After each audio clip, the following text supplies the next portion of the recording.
일본의 유명한 시인인 고바야시 이사라는 시인이 있습니다. 이 시인이 살아있는 것에 대한 감사라는 주제로 한 줄짜리 아주 짤막한 시를 지은 것으로 유명합니다. 제가 한번 읽어볼게요. 얼마나 운이 좋은가, 올해에도 모기에 물릴 수 있다니. 대부분의 사람들은 이 모기에 물리면 짜증내고 불평해요. 그래서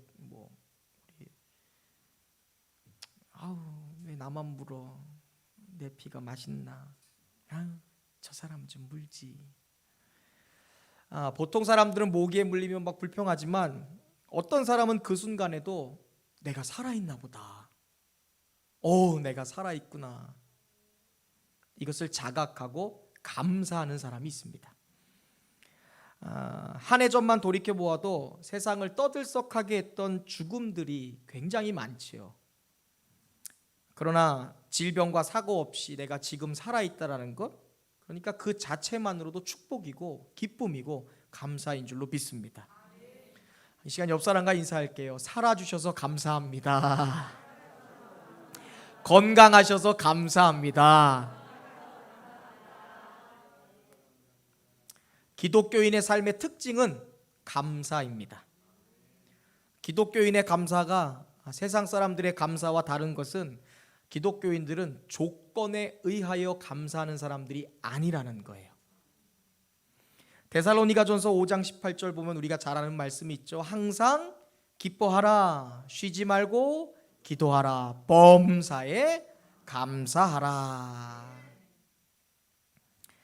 우리가 모든 사건 범사, 모든 순간 범사, 모든 일 범사, 어떤 일 범사, 어떤 일, 어떤 순간, 어떤 모습을 만나도 그 시간에서 내가 감사하는 것, 이것이 하나님의 뜻이다.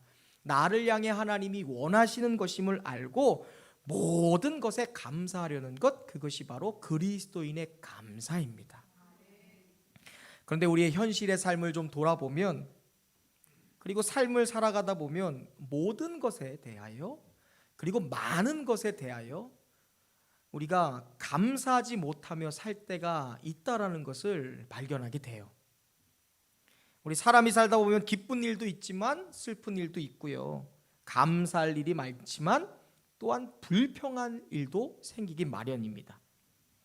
그러기에 이 범사에 감사하라, 항상 모든 일에, 어떤 사건에도 모든 사건에 감사하라 라고 하신 이 하나님의 명령은요, 현실적으로 왠지 불가능한 것처럼 우리가 느껴지기도 한다는 거예요. 아니, 어떻게 사기를 맞았는데, 어떻게 그러한 모욕을 받았는데, 내가 이렇게 마음이 찢어지는데 어떻게 항상 감사할 수 있어? 불가능할 것 같아. 몸이 병들었습니다. 사랑하는 사람을 떠나보내야 돼요. 계획한 일들은 틀어졌어요. 예상 못한 어려움이 파도처럼 물려 들어옵니다. 사람들로 인해 상처받고 속상할 때가 있어요.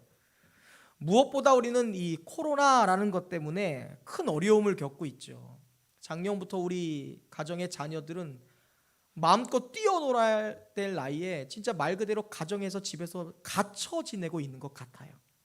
그러니까 전업주부들은 아이들 돌보느라, 집안일 해야 되느라 굉장히 많은 것 때문에 힘들어하고 있죠. 그래서 우울증, 어머니들 중에 우울증 때문에, 화병 때문에 힘들어하는 분들이 그렇게 많대요. 코로나로 인해 많은 사람들이 직장을 잃은 경우도 있고요. 비즈니스가 크게 위축되기도 했습니다. 경제가 그냥 묶여버린 거죠. 마음대로 되지 않잖아요. 또 어떤 분들은 평생 동안 읽어왔던 가게의 문을 닫게 된 분들도 계세요.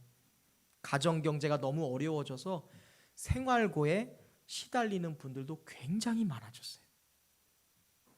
이와 같이 어려운 순간임이 분명한데도 하나님은 오늘 우리에게 범사에 감사하라 라고 말씀하고 계신다는 거예요. 코로나로 인해 직장을 잃어버렸는데 어떻게 감사할 수 있을까? 코로나로 인해서 비즈니스가 계속 줄어들고 있는데 사업수단이 좋아지지 않고 월급은 줄고 계약자들은 딱딱 떨어져 나가는데 무엇으로 감사할 수 있을까?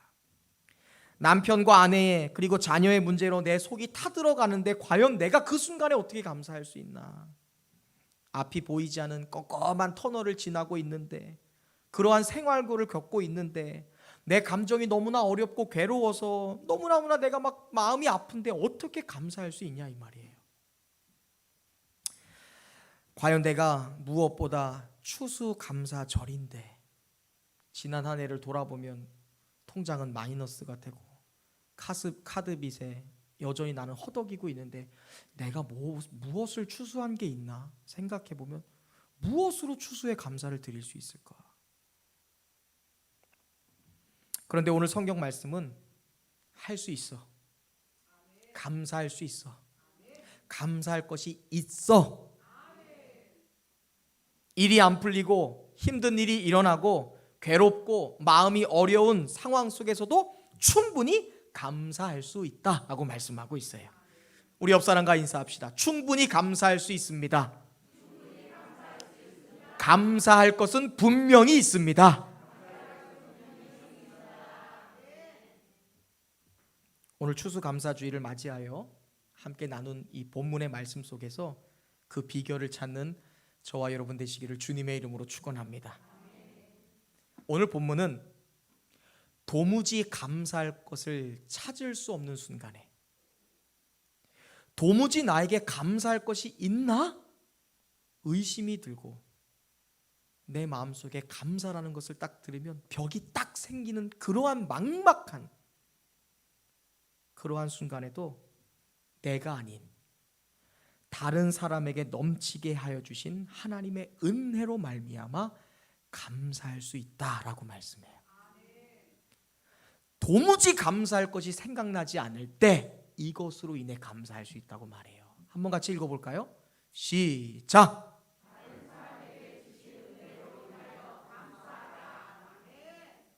세상과 다른 감사, 세상이 말하지 못하는 감사, 세상 속에서는 절대 발견할 수 없는 감사예요. 내가 아닌 누구?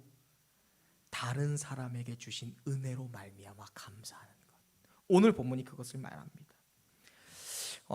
고린도전서는 그리스 남부에 있는 이 아가야라는 나라의 수도라고 할 수 있는 고린도에 세워진 고린도 교회 성도들에게 사도 바울이 썼던 편지입니다. 그중 우리가 읽었던 이 부분은요 1장이죠. 이 편지의 서론이자 인사말이라고 할 수 있어요. 이 인사말을 잘 읽어보면 아주 인상적인 바울의 감사를 우리가 발견할 수 있어요. 야, 어떻게 이것으로 감사해? 굉장히 충격적이고 인상적인 감사입니다. 4절인데요 우리 성경 말씀을 찾아서 한번 같이 읽어보시죠. 도무지 우리가 생각하지 못했던 감사의 영역을 바울이 우리에게 깨닫게 해주고 계세요. 4절입니다. 읽습니다. 시작!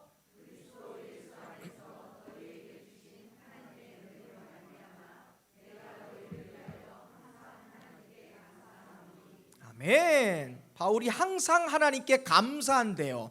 자, 우리 양보라 집사님, 무엇으로 인해 감사한대요?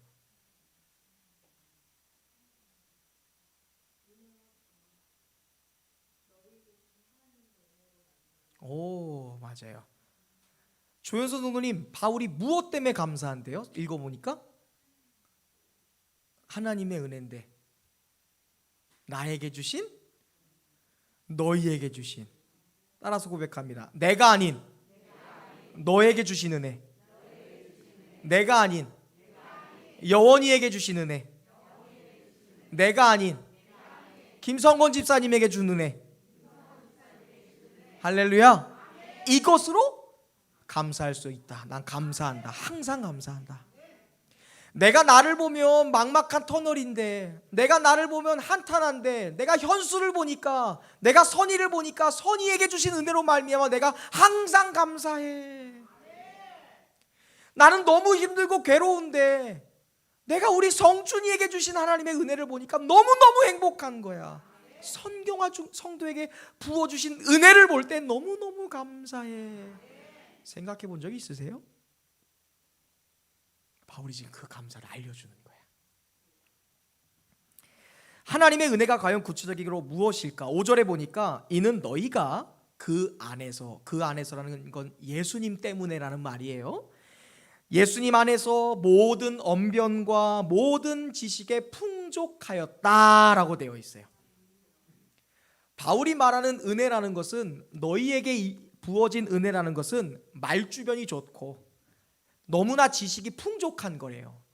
이게 뭐냐면 그들이 말을 잘하고 성경 지식도 많아서 고린도 지역에 살고 있던 믿지 않는 사람이나 이교도들에게 복음 전도를 굉장히 잘했다라는 거예요. 한마디로 말해서 신앙생활 잘하고 은혜가 넘치고 믿음 생활 잘했다라는 거예요. 그것이 하나님이 너희에게 주신 은혜라는 거예요. 아마 이런 사람이 있으면요, 우리 교회 전도 팀장님 유재옥 권사님 마음속에 섭외 대상 1순위일 거예요. 이번에 그러더라고요. 우리 유재옥 권사님이 금요일날 우리 청혼식 하는데 재환이한테 이제 너희를, 당신들을 우리 전도팀에 나의 뒤를 잇는 전도팀으로 콜링하겠다. 아는 거예요. 모든 언변에 능통하고 성경 지식과 은혜에 충만한 커플들을 보니까 탐이 나는 거야. 그래서 교회 오자마자 재환이가 교회 오면 바로 전도팀에 데리고 오겠다고 제가 이게 딱 침발랐더라고. 근데 권사님, 그런 사람이 한 명이 아니라 고린도 교회 성도들이 다 그랬대. 모든 사람이 성경 지식에 능하고 전도하는데 능통했대요. 은혜가 그만큼 풍성한 거예요. 이어서 6절과 7절에 보면 그런 말씀이 있어요. 그리스도의 증거가 너희 중에 견고하게 되었다. 너희가 모든 은사에 부족함이 없었다. 우리 주 예수 그리스도의 나타나심 또한 기다리고 있었다. 세 가지가 나와요. 첫 번째, 그리스도의 증거 뭐예요? 구원의 확신이 분명했다라는 거예요. 지수야, 너 예수님 믿어? 그럼 지금 죽어도 예수님 믿고 천국에 가는 그 믿음의 확신이 있어? 아직 모르겠어? 이때. 야, 다솜아, 너 예수님 믿어? 예수님이 너의 죄를 위해 십자가 지신 거 믿어? 그럼 네 죄 어디 있어? 있어, 없어? 그럼 천국 가는 거 확신해? 지금 죽어도 천국 갈 수 있어? 할렐루야, 박수하겠습니다. 물어보는 거예요. 바갓나자매, 지금 죽어도 천국 갈 확신이 있어요? 끝나기도 전에 네, 있습니다 했다는 거예요. 교회 온 지 5주밖에 안 된 사람이 네래. 박수합시다. 구원에 대하여 물어보면 끝나기도 전에 아멘 할렐루야 하는 성도들이었다는 거예요. 대단하죠. 두 번째, 은사에 부족함이 없었대요. 은사를 얼마나 많이 갖고 있으면, 성경에서 유일하게 은사를 다루고 있는 성경이 어디예요? 고린도전서 14장에 나와요. 2장과 14장. 은사장이라고 불릴 정도로 고린도 교회 성도들은 은사가 충만했어요. 세 번째, 우리 주 예수 그리스도의 나타나심을 기다렸대요. 이 말은 뭐냐? 예수님이 다시 오신다라는 재림에 대한 강렬한 소망을 갖고 있었어요. 그거 갖고 고통이 있어도 주님 오시면 해결돼. 아픔이 있어도 예수님 오면 다 해결될 수 있어. 주님 반드시 다시 오실 거야. 이러한 은혜와 은사가 고린도 교회에 충만했어요. 이거를 바울이 보니까 어때요? 너무너무 좋은 거야. 건우가 세상에 가서 춤추는 게 아니라 앞에 와서 하나님 찬양하는 모습이 너무 좋은 거야.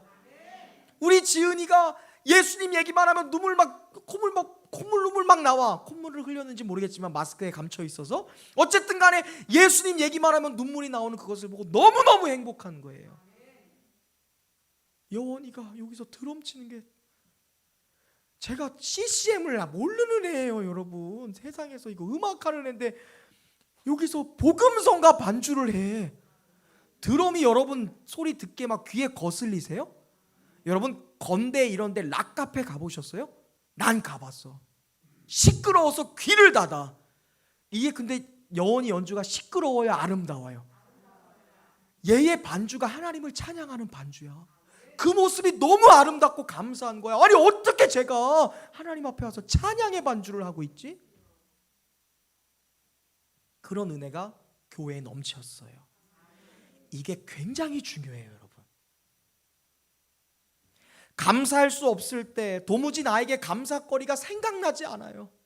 추수감사절이 됐는데 내가 무엇을 추수했을까? 과연 내가 무엇을 얻게 됐을까? 의구심이 들고 오히려 의심이 들고 불평불만이 생길 때 감사할 수 있는 비결이 여기에 있다라고 말하는 거예요. 무엇으로 감사해요? 내가 아니라 누가?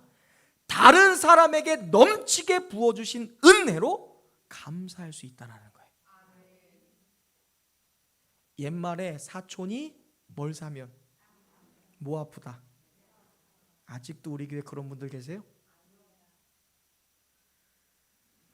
되게 사람들은 이 말을 남 잘 되는 꼴 못 본다, 남 잘 되는 것을 보면 시기한다, 이런 부정적인 것으로 이해하실 거예요. 그래서 사촌이 땅 사면 배 아프다.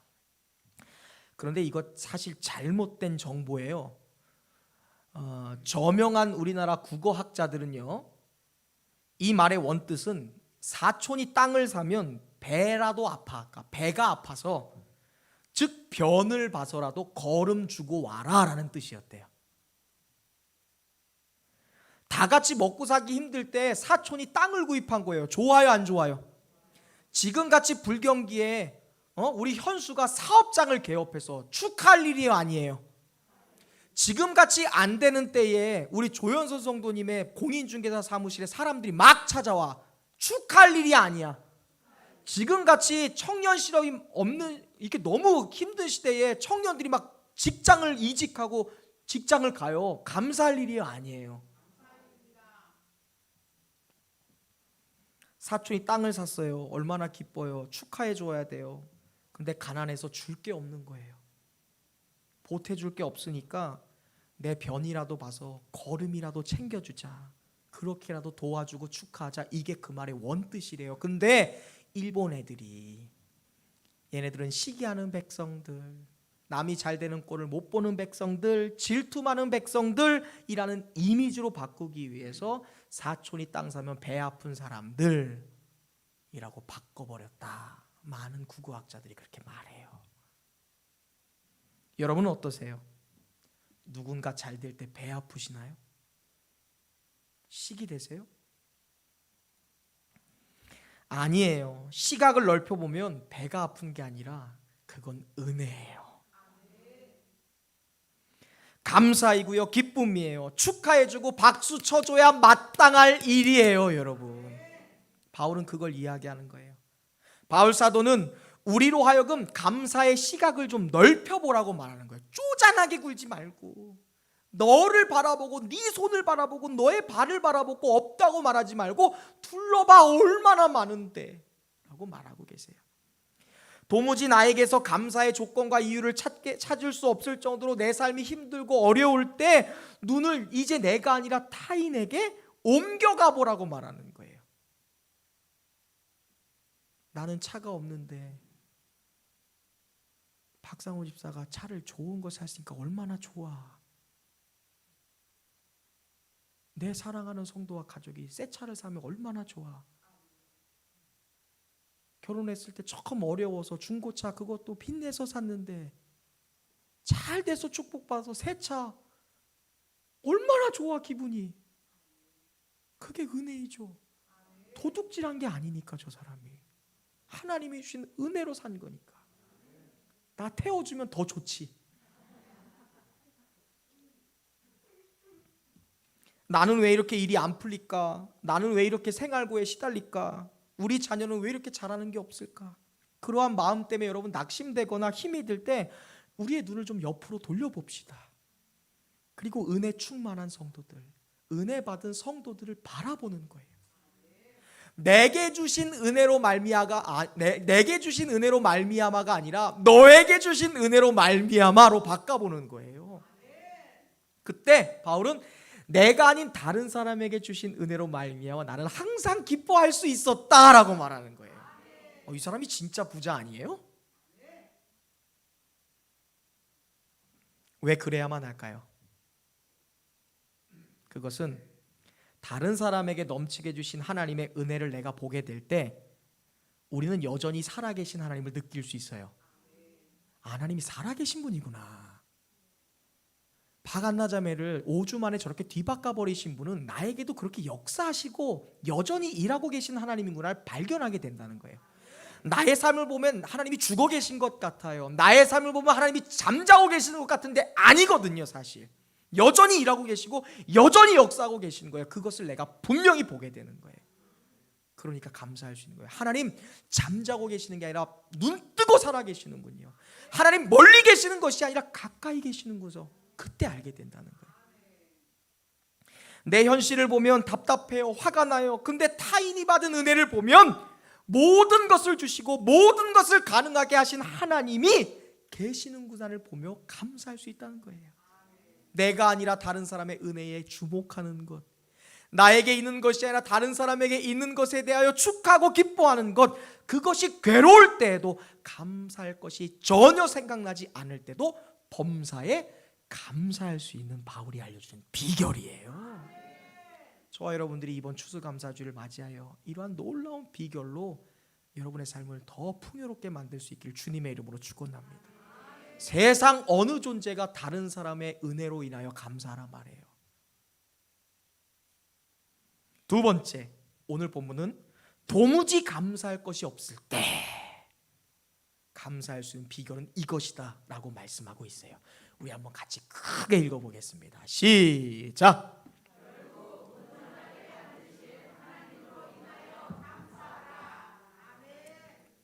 옆 사람에게 인사합시다. 당신은 반드시 온전해집니다.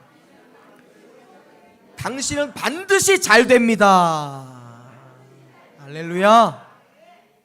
지금 당장은 감사할 것이 없는 것처럼 느껴져요. 내가 뭘 추수했나, 내가 뭘 얻었나, 내가 뭘 갖게 됐나 하지만 바울이 말하는 거예요. 반드시 너는 잘 될 거야. 반드시 하나님은 살아계시니까 온전하게 될 거야. 하나님의 때에, 하나님의 타이밍에 반드시 회복될 거야. 이것을 믿고 앞당겨서 감사하라는 거예요. 미래 내다보라는 거예요. 왜? 하나님이 하시면 되니까요. 바울이 고린도 교회 성도들을 통해서 더욱 기뻐했던 이유가 있다면 그것이 두 번째 이유인데, 이 이유는 어떻게 보면 굉장히 역설적이에요. 역설적이기 때문에 믿음의 사람들만 할 수 있는 거예요. 믿음이 없으면 이 감사는 못합니다. 고린도 교회 성도들이 온갖 은사들을 가지고 있었어요. 바울이 자랑할 만큼, 기뻐할 만큼 굉장히 은혜가 충만하고 굉장히 행복한 사람들이었어요. 그런데 겉으로 보면 은사와 은혜가 넘치는 훌륭한 교회 같은데 그 안을 들여다보면 사실 자격 미달, 아주 문제가 많은 교회가 고린도 교회였어요. 그래서 사실 고린도 교회는 바울이 개척한 교회거든요. 바울은 선교사였죠. 바울이 개척한 교회 중에 가장 사랑하는 교회였지만 가장 속 썩이는 교회였어요. 이런 성경을 들여다보면 굉장히 쉽게 발견해요. 고린도서에 기록된 당시 고린도 교회 상황을 우리가 이렇게 고린도전서, 이렇게 후서 살펴보면 바울이 고린도 교회 성도들을 이 삶을 이렇게 너희가 어떻고 어떤 어려움을 겪고 있고 어떤 문제를 겪고 있고 바울이 이렇게 막 기록해요. 너희가 이런 것을 내가 들었다, 이런 것 때문에 힘들어하고 분쟁하고 있는 거 들었다, 이렇게 바울이 편지에 써요. 그거 들어보면 바울이 감사할 게 아니라 오히려 찾아가서 뒤집어 엎고 역정내고 그래야만 맞아요. 그럴 정도로 굉장히 문제 많은 교회가, 사실 미성숙한 교회가 고린도 교회였어요. 너무 심각했어요. 제가 몇 가지만 알려드릴게요. 첫 번째, 그들 안에 심각한 분쟁이 있었어요. 넌 전라도, 나는 경상도, 너는 어디당, 나는 어디당, 이 정도 문제가 아니에요. 나는 바울파, 나는 아볼로파, 나는 예수파, 나를 가르친 선생님이 누구냐, 나는 누구의 계보를 따르느냐, 딱 갈라지고 그냥 편 가르고 매일 싸웠어요. 생각해 보세요. 여기 지금 왼쪽 오른쪽 딱 나눠갖고 예배 끝나면 지금 막 싸운다고 생각해 보세요.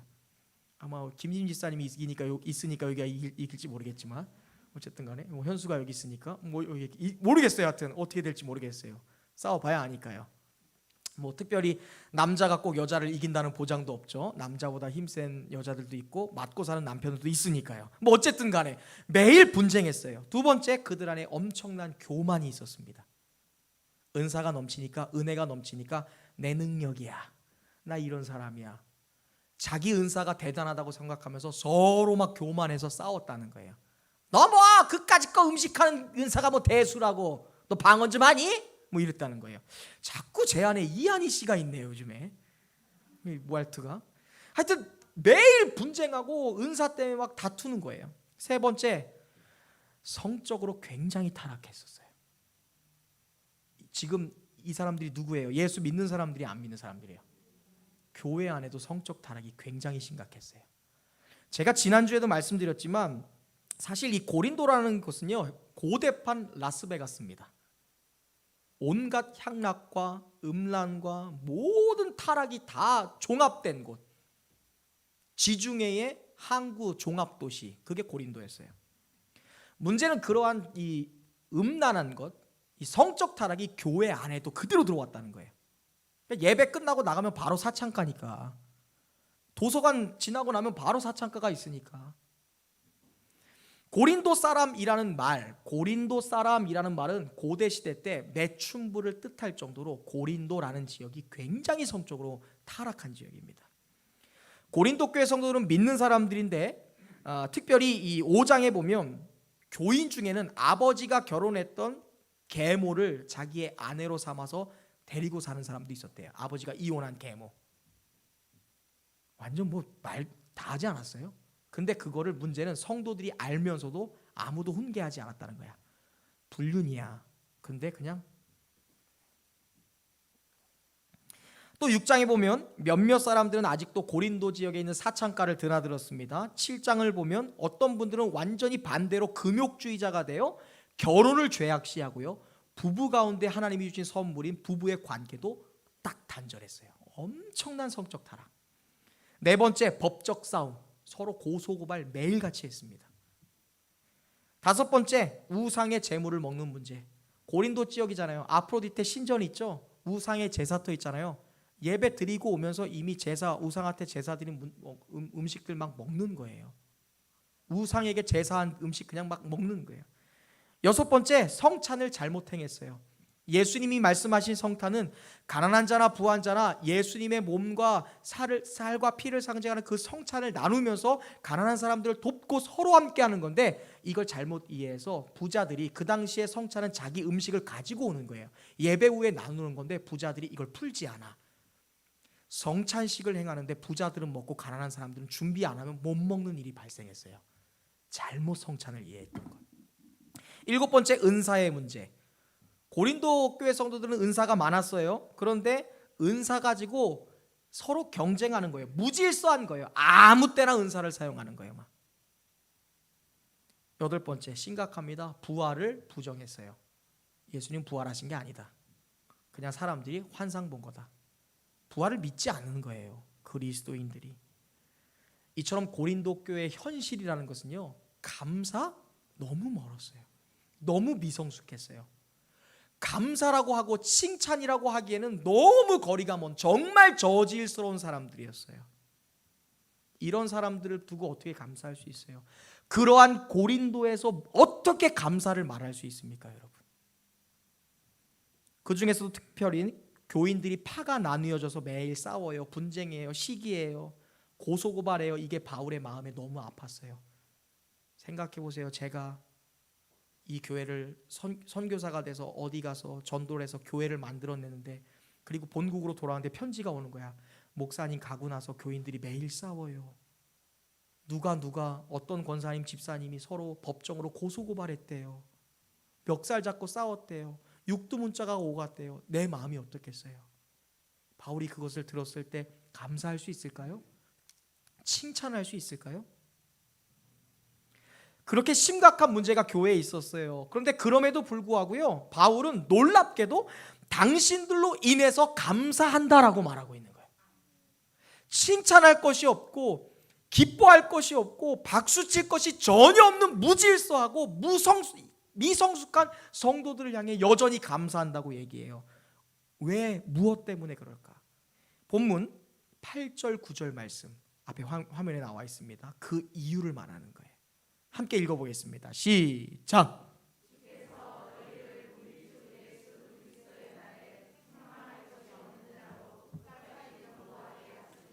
아멘. 고린도 교회 성도들이 무질서해요. 세상의 모든 죄악들은 다 품고 있는 거예요. 미성숙해요. 그런데 왜 감사해요? 뭐라 그래요? 예수 그리스도의 날에 주님이 원하시는 시간, 예수님이 오시는 시간, 끝까지 그 끝 마지막 순간에 가면 지금은 책망할 것이 많고 손가락질할 게 많고 지금은 흠이 많지만 예수님 오시는 그 마지막 날이 되면 끝까지 어떻게 해요? 견고하게 하실 거다. 흠이 없게 하실 거다. 결국은 회복시키실 거다. 무질서를 질서로, 고소고발은 그만하고 사랑하게 되고 서로를 응원하며 서로를 기뻐하고 서로를 향해서 끌어줄 수 있는 그런 사랑의 공동체로 반드시 하나님이 만드실 것을 믿고 있기 때문에 반드시 좋아질 거야. 반드시 하나님은 너희에게 그런 은사와 은혜를 주셨다면, 너희에게 구원받는 은사, 구원받은 은혜, 너희에게 주신 그러한 선물들을, 역사를 보건대 하나님은 그 역사를 주셨으니까, 너희를 구원해 주신 게 맞으니까 반드시 너희의 삶을 변화시켜 주실 거고 그러한 문제들을 해결해 주실 거야. 나는 분명히 믿어. 그것으로 인하여 앞당겨서 감사하겠다는 거예요. 구원받은 사람인데, 하나님의 은혜를 아는 사람인데, 교회에 나온 사람인데 하나님이 반드시 변화시켜 줄 거라는 거예요. 그걸 믿는 거예요. 지금 당장 보면 한심해요. 답답해요. 머리끝까지 화가 나는데 바울은 그럼에도 불구하고 예수님이 그들을 온전하게 하시고 성령님이 그들을 바꾸실 것을 믿는다라는 거예요. 그래서 감사한다는 거예요. 현재가 아니라 미래를 바라봤다라는 거예요. 내 딸이 지금은 연약하지만, 내 남편이 지금 너무나 나를 속상하게 하지만 반드시 하나님이 좋게 하실 거야. 부족해요. 미성숙하기 때문이죠.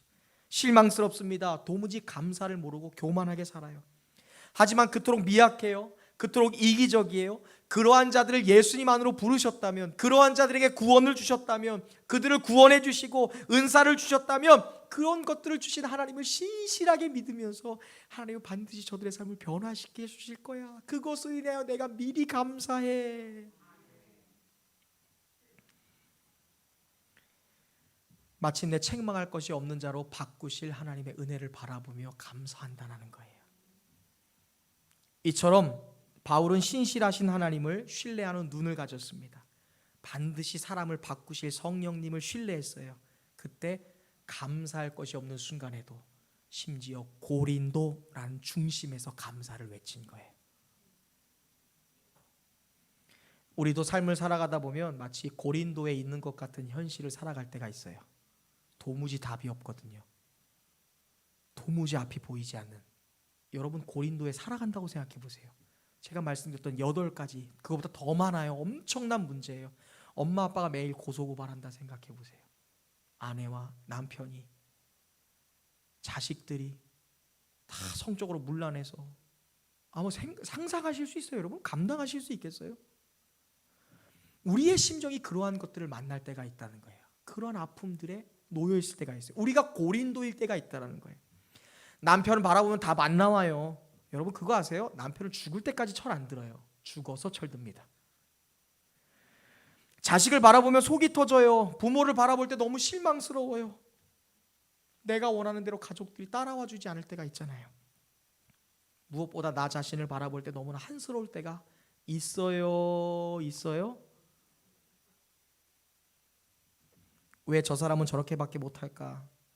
왜 저 사람은 말을 해도 저렇게 못되게 말할까? 왜 저런 행동을 꼭 할까? 그런 경험들이 있으시잖아요. 그때 우리는 고린도에 있는 거예요. 도무지 감사할 수 없어요. 감사? 무슨 감사야. 가만히 살아가는 게 이 정도만 해도. 그런데 여러분 그때요, 심호흡 한번 크게 해보세요. 그리고 저 사람을 위해 예수님이 죽어주셨다. 저 사람을 위해서도 예수님이 십자가 지셨다 생각해 보세요.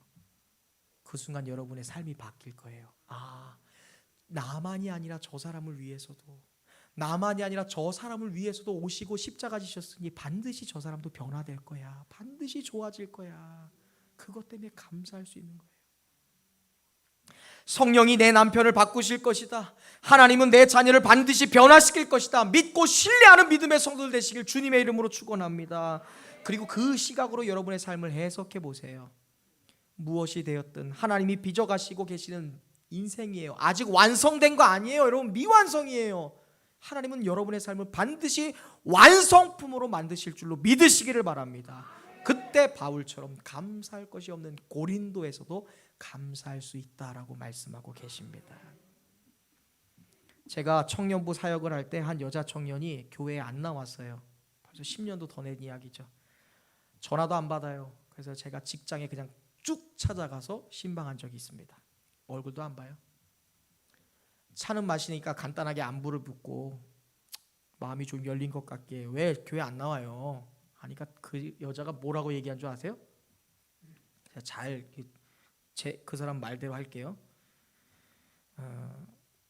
그분 표현대로 저 교회 끊으려고요. 교회를 끊는데 학원 끊듯이. 그래서 제가 왜요? 라고 질문했어요. 정리해보면 이거예요. 나는 하는 일마다 잘 안 되는데 다른 사람들은 다 잘 되는 게 배가 아프대요. 시기가 난대요. 그래서 교회 안 간다는 거예요. 왜? 가도 나는 안 되니까 괜한 수고하기 싫다는 거예요. 주일 아침에 일찍 일어나는 것도 귀찮고 자꾸 전도사님들이 뭐해라 목사님이 아멘 좀 해보세요 하니까 싫다는 거예요. 아멘 해도 난 안 좋아지니까. 근데 다 잘 되니까 난 싫대. 그래서 제가 물었어요. 당신은 감사한 게 하나도 없어요 그럼? 없대요. 가슴 아프게 그냥 돌아왔던 기억이 있습니다. 돌아오면서 생각해 보니까 그 자매는요, 누가 교회에서 결혼한다고 하면 왔던 적이 한 번도 없어요. 누가 교회에서 이직했다, 직장 옮겼다, 했다, 좋은 일 생겼다, 공동체에서 얘기하면 한 번도 박수 친 적이 없어요. 그냥 얼굴 색깔 싹 변해요. 그랬더라고요, 진짜. 혹시 여러분 중에 이러한 마음을 가진 분은 안 계신가요? 그렇게까지는 아니겠지만 교회를 끊는다고는 안 하시겠죠. 영생의 말씀이 여기 있는데 교회를 어떻게 끊어요? 근데 누군가의 잘됨을 보면서 내 마음속에 오늘 우리는 추수감사주의를 맞이하여 하나님께 감사 예배를 드리고 있습니다. 그런데 우리가 시대와 환경과 삶 때문에 난 도무지 감사할 것이 없어요 라고 말하는 분들도 계신다는 것이죠. 금년에 나는 무엇을 추수했나 고민하셨던 분들 계실지 모르겠어요. 감사원금 봉투에 감사 내용 적으라는데 도무지 적을 게 생각나지 않는 분들, 통장을 보면 마이너스예요. 직장도 잃어버렸어요. 되는 일 하나 없는데 무엇을 추수했다고 감사드리나. 그런데 하나님은 나에게 감사가 사라진 순간에 이제 더 이상 너를 보는 게 아니라 그 순간이라면 이제 너의 눈을 타인에게 돌려보라고 말씀하세요. 타인에게 임한 하나님의 은혜를 좀 직시해보라고 말씀하세요. 왜? 나의 은혜는 지금도 생생하게 살아있다는 걸 보라는 거예요. 여전히 내가 살아있고 여전히 내가 너희의 교회에 역사하고 있는 것을 분명하게 보라고 말하는 거예요. 여러분, 우리 교회 바라보세요. 우리 교회 성도들 바라보세요. 이 불경기에 이철규 집사님 사업이 더 잘 돼요. 홍윤영 집사가 승진해요. 박상호 집사님 이직했잖아요. 차 헬스케어. 그래서 차를 샀나? 쉽 하면 배를 사나? 난임과 불임의 가정이 그렇게 많아요. 그런데 여러분, 우리 유민희 집사 애기 잘났잖아요. 얼마나 예뻐. 애기가 허벅지가 나 같아. 우리 나은이 내일 얼마 뒤면 돌잔치예요. 우리 김성원 집사님 아들 떡하니 가졌네. 내일 모레면 이제 애기 출산해요. 우리 현지 자매. 양보라 집사 배 좀 봐세요. 일어나 보세요. 이번 일어나 보세요. 빨리 일어나봐. 빨리 여기 임산부 당신밖에 없잖아. 또 있어요? 일어나봐. 박수 해주세요 얼른. 박수 안 나오는 사람이 누구야? 박수 안 나오는 사람. 교회 처음 나온 박한나 자매가 은혜 충만해요. 방언이 열렸어.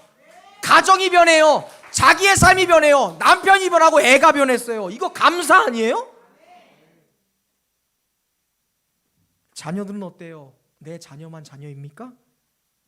성준이, 성윤이가 나가는 경기마다 주목받아요. 성준이가 이거 패스 딱 하나 하면 사람들이 막 와가지고 박수 쳐요. 네? 이 어려운 시기에도 양의동 성도님이 이사해요. 내일 김수경 집사님이 집 사서 가요. 아파트. 성은아, 몇 평이야? 있던 신앙 다 떨어져가는 시기에 청년들의 믿음이 더 강해져요. 김하늘이 멋지게 졸업 연주에 성공했어요. 그리고 이 불경기에 그 아이를 학사 만든 우리 박미서 집사님. 음대 돈 얼마나 많이 드는지 아시죠? 멋지게 애기 졸업시켰잖아요. 애기도 아니야. 애기는 애기지. 키가 작으니까. 일주일 뒤 도연이가요, 김보일 목사님보다 조금 떨어지지만 하여튼 멋있는 재환이가 결혼을 한대요. 축복받고요. 김진 집사님이요, 이춘초 권사님 다음 가는 멋진 사위를 얻게 됐어. 우리 김진 집사님. 김문일 성도님도 마찬가지고요. 이게 남의 기쁨이에요? 여러분의 기쁨 아닙니까? 우리 교회의 감사 아닌가요? 제가 목회자로 안타까운 것은 은혜 안에 있는데 다른 성도의 기쁨에 공감하지 못하는 성도들을 볼 때 너무너무 마음이 아파요. 관계가 회복되고 있어요. 가정이 일어나고 있고요. 사람이 세워져 가고 있고요. 은혜가 경험되어지고 있고요. 치유가 일어나고 있고요. 기적이 일어나고 있어요. 부흥이 일어나고 있고요. 하나님의 역사가 살아 숨쉬고 있는 현장에 있는데 감사가 없고 기쁨이 없다며, 그게 제 마음이 아니라 하나님 마음에는 얼마나 아프시겠어요. 교회의 기쁨이 나의 기쁨이고 성도의 기쁨이 나의 기쁨입니다, 여러분. 그때 여러분의 삶이 감사로 풍요로워질 거예요. 지은이가 잘 되면 내가 잘 되는 것 같잖아. 건우가 잘 되면 내가 감사하잖아. 민지가 잘 되면 내가 너무 좋잖아. 민지가 사람들 그래 나보고 잃어버린 동생이냐고. 내 잃어버린 동생이니.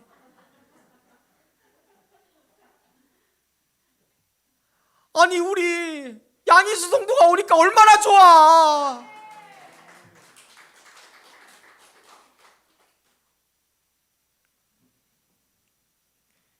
내 남편이 고린도 같고요. 내 아내가 고린도 같고 내 자녀가, 부모가, 가족이, 내 삶이 고린도 같을지라도 신실하신 하나님을 신뢰하면서 그분의 눈으로 나의 가족과 나의 삶을 해석하시길 바랍니다.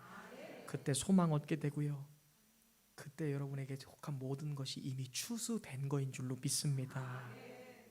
이제 말씀 맺겠습니다. 하나님은 수장절 지켜라. 이는 내가 수고하여 이룬 것을 연말에 밭에서부터 거두어 저장함이니라. 여러분 뭐 거두셨나요? 사업하시는 분들은 잔고가 좀 든든해지셨어요? 그렇게 되시기를 바랍니다. 우리 공부하는 학생들, 사업하는 분들도 승리하시길 바랍니다. 넉넉해지시길 바라요.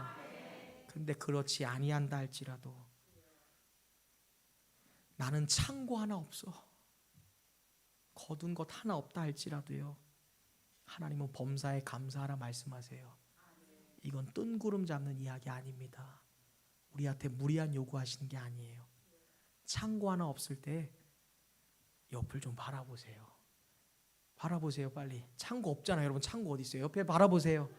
그 사람에게 고백하세요. 당신이 나의 창고입니다. 여러분의 곳간이에요. 옆에 있는 분들이요. 할렐루야. 이 사람이 나의 창고예요. 김문일 성도가 잘 되는 게 김보일 목사의 창고라고요. 현수가 은혜 충만한 게 나의 창고라고요. 이계옥 집사가 감사한 게 나의 인생의 축복이라고요. 그럴 때 우리가 감사의 노래 부르게 될 줄로 믿습니다. 이번 추수감사절을 맞이하여 그 감사 안에 하나님 앞에 찬양과 영광의 감사 올려드리는 저와 여러분 되시기를 예수 그리스도의 이름으로 축원합니다.